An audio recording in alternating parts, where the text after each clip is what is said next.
제가 키가 커서 학교 다닐 때 체육 시간에 기준 이런 거 많이 했었는데 오늘은 주식 투자에서 할 때 나의 기준이 되는 기준점, 벤치마크에 대한 이야기를 해보도록 하겠습니다. 제가 볼 때는 그렇습니다. 모든 주식 투자자들한테 벤치마크, 나의 기준점, 이걸 꼭 그 모든 투자자들이 가져야 된다고는 생각하지는 않습니다. 특히나 우리나라 같은 경우에는 많은 투자자들이 그럴 필요는 없다고 생각을 하는데, 지난 2010년인가 금융투자협회가 한국과 미국과 일본의 투자자들에 대해 실태에 대해서 한번 설문조사를 한 적이 있습니다.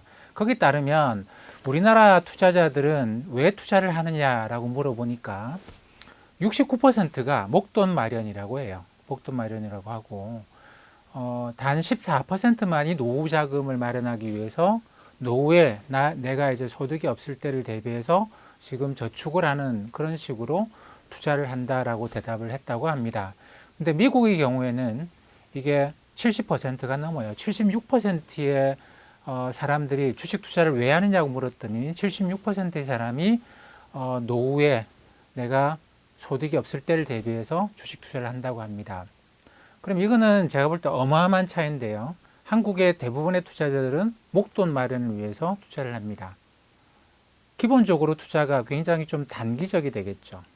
그리고 따라다니면서 투자를 하는 테마주 이런 것들이 굉장히 광범하게 움직일 수밖에 없습니다. 왜냐하면 목돈 마련하는 거기 때문에 지금 1년에 5%, 10% 이런 걸로 만족할 수가 없어요.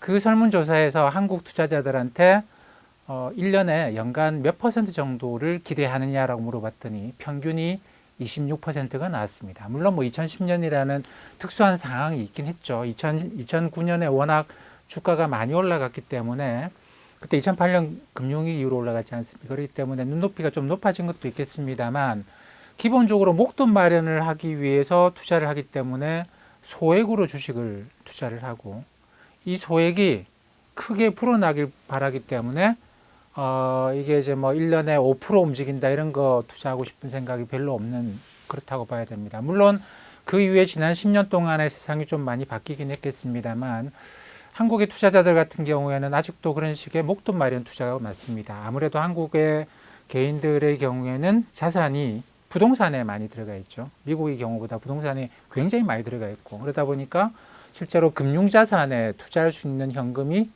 그렇게 많지 않습니다. 그래서 소액을 가지고 목돈을 마련하겠다. 이게 주식 투자의 핵심입니다. 그런 분들의 경우에는 이 주식이라고 하는 거 기본적으로 50%, 100%, 따따블 이런 식의 생각들을 많이 하시죠. 그런 경우에는 기준점, 벤치마크라고 하는 것이 큰 의미는 없다고 저는 생각을 합니다. 그렇지만 2010년 조사에서 14% 나왔고, 지금 물어보면 아마 20% 이상의 투자자들께서 노후 자금 마련을 위해서 나눠 투자를 한다라고 대답하실 것 같은데, 그분들은 꼭 기준점이 있어야 된다고 생각을 해요. 기준점의 첫 번째는 뭐냐면, 내가 주식을 얼마나 갖고 있는 게 좋겠느냐라는 생각입니다. 이걸 이제 벤치마크라고 보통 이야기를 하는데, 일반적으로 주식시장에서 벤치마크라고 하는 거는 펀드 매니저들이 주식형 펀드를 본인이 운용을 해요. 1000억이든 1조 원이든 주식형 펀드가 설정이 되고, 본인이 이 1조 원의 펀드를 운영하는데, 이 1조 원의 돈이 어느 것을 따라가야 되느냐라고 하는 그 대상이 되는 게 벤치마크입니다. 보통 코스피 이렇게 보는 거죠. 이 1조 원이 코스피가 올라갈 때 그만큼의 수익률을 만들어줘야 된다. 코스피가 10% 올라갔다고 한다면 1조가 1조 1000억 원이 돼야 된다. 기준 가격이 그렇게 나와야 된다라고 하는 것이 펀드 매니저들이 생각하는 벤치마크 핵심입니다. 어떻게 보면 너무 당연하죠. 주식형 펀드고 본인은 주식을 하라고 1조 원을 받았고, 그러면 주식을 내가 1조 원을 한다고 한다면 코스피를 따라가는 게, 또는 코스피를 기준으로 놓고 이거보다 좀 더 잘하려고 노력하는 게 그게 이제 핵심적인 내용일 겁니다. 근데 개인들이 이 펀드에 투자를 하고 난 다음에 이런 말씀들을 많이 하세요. 아니, 주가가 그렇게 떨어지는데 그럼 주식을 좀 줄였어야 되는 거 아니냐. 코스피가 20% 떨어졌는데 이 펀드도 20%씩 가격이 떨어지더라. 이거는 내가 해도 그만큼은 하겠다. 이런 말씀들을 많이 하시거든요. 이거는 제가 볼 때 어떤 거냐면 그 펀드에 돈을 맡기신 분들의 벤치마크랑 이 펀드 매니저의 벤치마크가 서로 다른 거예요. 최근에 지난 몇 년간에 걸쳐 가지고 이런 예전에 주식형 펀드는 지금 굉장히 많이 규모가 줄었는데 제가 볼 때는 이유는 그겁니다. 돈을 맡긴 개인 투자자와 펀드 매니저 사이에 벤치마크가 서로 다르기 때문이에요. 돈을 맡긴 개인의 경우에는 그렇죠. 올라갈 때 올라가는 것 가더라도 떨어질 때는 덜 떨어져야 되는 거 아니냐라는 겁니다. 그러니까 올라갈 때 좀 덜 벌더라도 떨어질 때는 덜 손실을 봐야 되는데 올라갈 때는 코스피처럼 올라가다 떨어질 때 똑같이 코스피처럼 떨어지면 내가 왜 전문가한테 맡기느냐 이런 말씀들을 많이 하시거든요. 근데 이게 이제 벤치마크입니다. 그러면 이제 펀드 투자를 안 하고 직접 투자를 하신다. 그러면 어떤 걸 생각을 해야 되느냐면 좋을 때도 있겠지만 지금같이 좋을 때도 있겠죠. 뭐 주가가 이렇게 계속 올라갈 때도 있습니다만 떨어질 때도 있습니다. 물론 떨어지기 전에 주식을 팔면 좋겠습니다만 언제 떨어질지 우리가 잘 모르죠. 그래서 먼저 생각하셔야 될 게 주가가 코스피가 20% 내지 30% 떨어지는 상황도 올 수 있는데 그런 상황에서 내가 이 정도 투자하고 있을 때 주가가 20% 30%씩 떨어졌을 때 내가 과연 견뎌낼 수 있겠는가. 그 코스피라고 하는 주가 지수는 그렇죠. 과도하게 많이 떨어지고 나면 10% 떨어진 건 잘 안 돌아오기도 합니다. 이거는 시간이 굉장히 오래 걸리기도 하는데 30%씩 떨어진 거는 또 이제 금방 돌아오고 해요. 이 때문에 30% 이상 떨어진 거는 좀 기다리면 될 것인데 내가 그게 몇 달이나 또는 1년, 2년이 되는 동안에 기다릴 수 있겠는가라고 하는 거를 생각을 해야 됩니다. 주식시장 격언에도 그런 게 있습니다. 떨어지는 칼날은 잡지 마라. 그러니까 떨어질 때 사지 마라. 얼마나 떨어질지 모르지 않냐라고 하는데 또 다른 격언에는 단기간에 30% 이상 하락했으면 일단 사라라는 격언도 있습니다. 왜냐하면 이 주가 지수가 30%씩이나 떨어지면 그거는 좀 과도하게 떨어진 것이고 뭐 정부나 중앙은행이 부양책을 써서 다시 끌어올릴 수 있겠죠. 그렇기 때문에 우리가 30% 떨어진 걸 견뎌내기만 하면 되는데 과연 내가 이렇게 지금 내가 갖고 있는 나의 전체 자산에 비해서 이만큼이나 투자해 놓고 이게 30%나 떨어지면 이게 손실이 얼마나 하는 거지? 그만큼의 손실을 내가 몇 달 또는 1년, 2년씩 견뎌낼 수 있을까부터 생각을 하시는 게 좋을 것 같아요. 물론 안 떨어지면 좋겠습니다만 우리가 이제 투자를 하다 보면 좋을 때도 있고 나쁠 때도 있지 않습니까? 이 나쁠 때는 시간이 해결해 줄 것인데 그렇기 때문에 내가 그 정도를 견뎌낼 수 있는 그 금액을 설정을 하시는 게 중요하다고 봅니다. 제가 볼 때 그게 이제 벤치마크가 된다고 봐야 되겠죠. 그래서 벤치마크는 뭐 내가 1년에 수익률을 몇 퍼센트 번다 이것보다는 저는 이제 가장 기본이 되는 게 내가 이제 얼마만큼의 손실을 감내할 수 있겠는가. 그래서 손실을 그만큼 감내를 못할 것 같으면 주가가 떨어질 때 규모를 좀 줄이는 거 그거 손절매 아니냐. 주가가 떨어지는데 파는 거 손절매 아니냐. 근데 너무 많이 떨어질 위험에 대비해서 내가 그동안 주가가 좋다고 그냥 너무 많이 투자를 했네. 주가가 떨어지고 보니까 내가 이거 견디기 어렵겠네 싶으면 줄이는 것도 손절매도 필요합니다. 그게 꼭 나쁜 거는 아니에요. 왜냐하면 결국은 내가 견뎌야지만 다시 올라가는 거를 볼 수 있기 때문입니다. 그래서 벤치마크 1번 나의 손실 한도 여기서 견뎌낼 수 있겠는가를 생각을 하고 거기에 맞춰서 투자 금액을 만들고 그 투자 금액을 설정하고 뭐 주가 올라갈 땐 좀 더 늘리고 주가 떨어질 땐 좀 더 줄이고 이런 식의 방법을 쓰시면 좋지 않겠는가 싶습니다. 그리고 벤치마크는 이런 것뿐만 아니라 이런 것도 있겠죠. 미국 주식을 할 거냐 말 거냐도 결정을 하셔야 됩니다. 저는 글로벌 주식, 한국 주식 이외의 주식을 많이 하시라고 권해요. 왜냐하면 글로벌 주식 시장에서 한국의 비중은 2%도 안 됩니다. 신흥국 시장에서의 한국의 비중만 봐도 10% 정도밖에 안 돼요. 근데 이걸 이제 경제학에서는 홈 바이어스라고 표현하는데 이게 그 자기 나라 모국에 대해서 투자를 너무 많이 한다. 한쪽으로 모국에 치우쳐져 있다라고 해서 이걸 홈 바이어스라고 표현하는데 우리나라의 경우에 홈 바이어스가 좀 심한 편입니다. 한국 주식을 투자자들이 좀 많이 하는 편이죠. 왜냐하면 한국 주식과 해외 주식 사이의 세금 차이가 좀 커요.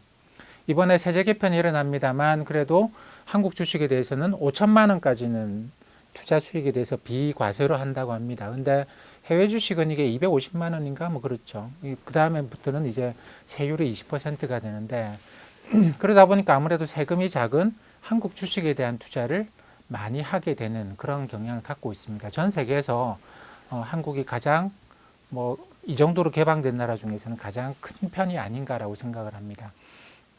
근데 세금은 돈을 벌어야 내는 거잖아요. 그렇게 본다고 한다면 세금 이전에 한번 생각을 해보죠. 미국의 대표적인 주가 지수가 대형주 500개, 미국에서 가장 큰 대형 종목들 500개를 잡아놓은 걸 S&P 500이라고 이야기를 합니다. 우리나라 코스피하고 비슷하게 미국을 대표하는 지수가 S&P 500이죠. 이 S&P 500하고 코스피는 1980년에 둘 다 한 100 정도였어요. 둘 다 100 정도였습니다. 그리고 이게 딱 10년 만에 1989년에 코스피는 1000을 갔거든요. S&P 500은 300을 갔습니다. 10년 동안에 걸쳐서 S&P 500은 3배가 오르고 한국의 코스피는 10배가 오른 거예요. 근데 그 다음부터 지금 1990년 이후로 지금 30년이 흘렀는데 한국의 코스피는 2000입니다. 2배 올랐죠. 지금 한 2200. 이 S&P 500은 지금 3200이에요. 코스피보다 1000포인트 정도가 더 높습니다. S&P 500은 지난 30년 동안 10배 올랐고요. 코스피는 지난 30년 동안 2배 올랐습니다. 뭐 앞으로 그러면 코스피가 또 많이 올라갈 때 있지 않겠는가. 근데 제가 이제 다른 나라 주식시장을 다 조사를 해보니 신흥국의 경우에는 한국도 신흥국인데 이때 신흥국이라는 것은 국제 결제 통화를 갖고 있지 않은 나라들입니다. 그러니까 우리나라 원화도 그렇죠. 한국 안에서는 화폐인데 이 한국을 벗어나면 한국 원화는 종이에 해당되거든요. 국제 결제 통화를 갖고 있지 않은 나라의 경우에는 주식시장이 꾸준하게 올라가는 경우가 없습니다. 없습니다. 한번 크게 올랐다가 굉장히 오랜 기간 동안에 횡보하는 경우가 대부분입니다. 중국 주식시장도 그렇지 않습니까? 근데 어마어마한 성장을 했는데도 한번 2000년대 중반 후반에 한번 크게 올라가고 난 다음에 그 다음부터는 그냥 옆으로 횡보를 하고 있습니다. 대만도 지금 이제 뭐 꽤 많이 오르게 됐는데 대만의 그 종합지수, 각원지수라고 부르는 것도 그게 이제 1999년에 만을 갔다가 지금 12,000까지 가 있어요.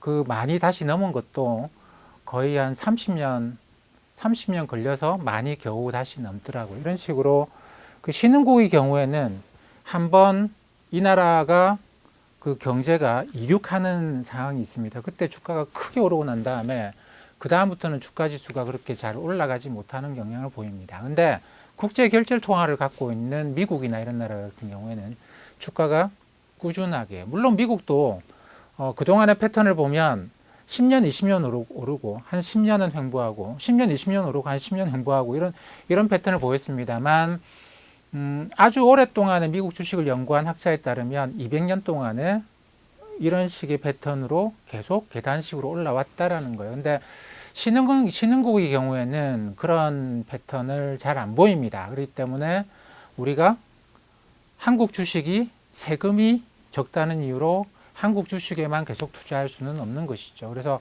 홈 바이어스, 모국에 집중 투자하는 거를 좀 많이 분산시켜서 해외 투자도 늘려야 된다고 생각을 합니다. 올해 들어와서 한국 투자자들이 해외 주식 굉장히 많이 투자를 하고 계시거든요. 예탁원 자료를 봐도 올해 정말 폭발적으로 해외 주식 결제 금액이 증가를 하고 있습니다. 근데 저는 이게 정상적인 상황이라고 봐요. 더 이상 너무 세금에만 집중하지 마시고 세금은 벌어야 나가는 것이다 생각을 하고, 그렇게 이게 또 종합과세는 아니거든요. 그렇기 때문에 미국 주식이나 뭐 다른 글로벌 신흥국 말고 선진국 주식을 얼마나 많이 가질 것인가 이것도 결정을 하셔야 됩니다. 근데 뭐 주식시장에 전 세계 주식시장에서 시가총액으로 따지면 미국 주식이 얼마나 차지할 것 같습니까? 미국이 GDP로 따지면 GDP 규모로 따지면 전 세계 한 20%밖에 안 되거든요. 20%가 조금 넘습니다. 어떤 기준에 따르면 중국이 이미 그걸 넘어섰다라고, 미국을 넘어섰다고도 이야기하는데 GDP로는 주식시장 시가총액으로 보면 뭐 애플이나 이런 주식들이 워낙 비싼 주식들이 많아서 그렇긴 한데 전체 주식시장에서 미국이 차지하는 비중은 60%입니다. 60%. 우리나라는 한 2%밖에 안 되는데 그렇기 때문에 어쨌든 우리나라도 그렇죠. 우리나라도 전 세계 미국이나 이런 나라들이 성장해야지 우리 경제도 성장할 겁니다. 우리만 성장하고 다른 나라들은 성장 못하는 일은 없을 거예요. 근데 다른 나라들은 성장하는데 우리가 성장 못할 가능성은 있습니다. 왜냐하면 우리 산업이 노후화됐다고 한다면 그렇죠. 그렇기 때문에 위험은 우리가 글로벌 추세를 못 따라갈 위험이 있는 것이지 우리가 글로벌보다 훨씬 더 좋아지는 그런 위험이 저는 크다고 생각을 안 하거든요. 그렇기 때문에 해외 주식을 늘린다라고 생각을 하시면 좋을 것 같아요. 그리고 해외 주식을 갖고 있으면 또 한 가지 좋은 건 뭐냐면 전 세계적으로 금융위기 와서 주가가 폭락하잖아요. 그러면 꼭 환율이 올라가요. 우리나라 원화 환율이 꼭 올라갑니다. 그래서 해외 주식을 환을 해지하지 않고 그냥 달러화나 이렇게 갖고 있으면 이게 주가가 폭락할 때 환율이 올라가면서 주가 하락을 상당 부분 막아주기도 합니다. 요게 이제 해외 주식을 하고 하는 것 중에 장점 중에 한 가지가 되겠죠. 그래서 글로벌 주식을 얼마나 해야 되겠다. 국제 결제 통화가 있는 선진국 주식을 얼마를 해야 되겠다. 이것도 정하시는 게 좋다고 생각을 합니다. 저는 뭐 한 20, 30% 이상은 하는 게 좋지 않겠는가 생각을 합니다. 물론 이 세금 문제가 있어요. 세금 문제가 있기 때문에 그것까지 감안을 하셔가지고 결정하셔야 되겠습니다만 해외 주식 비중도 가급적이면 좀 높이실 거를 권해드립니다. 통장을 나누십시오. 통장을 나누십시오. 뭐 우리말에 그런 말이 있습니다. 주머니 돈이 쌈짓돈.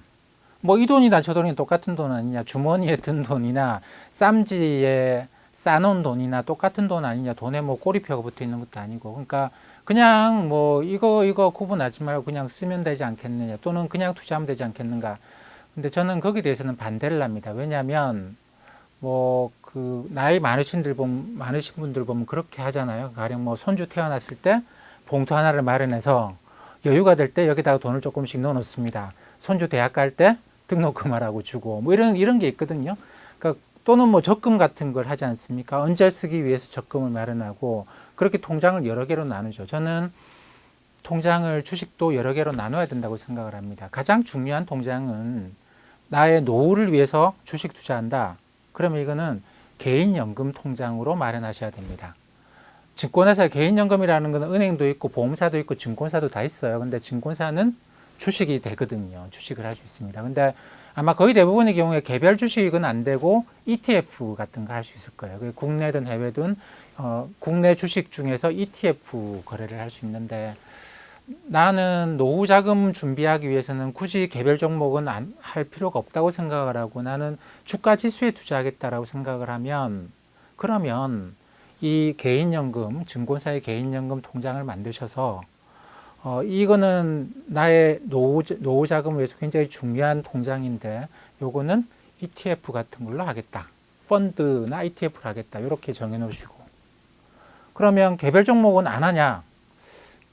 또 통장을 하나 만드시는 거죠. 증권사에서 흔히 위탁 계좌라고 이야기를 하는데 그걸 하나 만드셔서 개별 종목 거래도 하세요. 뭐 요즘 핫하다고 하는 그런 종목들이 많습니다. 테마 종목도 많고 한데 저는 뭐 그걸 꼭 뭐 하는 게 좋다라고 권하지 않습니다. 저는 오히려 그런 종목은 이거는 이제 좀 너무 단기적이기 때문에 저는 개인적으로는 그렇게 권하는 종목들은 아닙니다. 근데 그걸 하시는 게 나쁜 건 아니거든요. 그걸 하시고 싶다고 한다면 나의 노후 자금의 주요한 메인 통장하고 섞지 마시고 왜냐하면 섞어 놓다 보면 여기서 내가 그냥 나는 요거 5% 먹고 팔려고 들어갔는데 이게 갑자기 훅 떨어져요.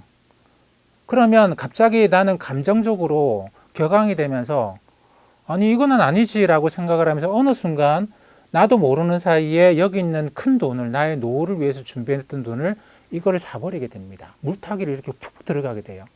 또 정신 차리고 보면 너무 많은 돈이 여기 들어갔고 주가가 크게 하락한 경우가 저 같은 경우 꽤 많이 봤습니다.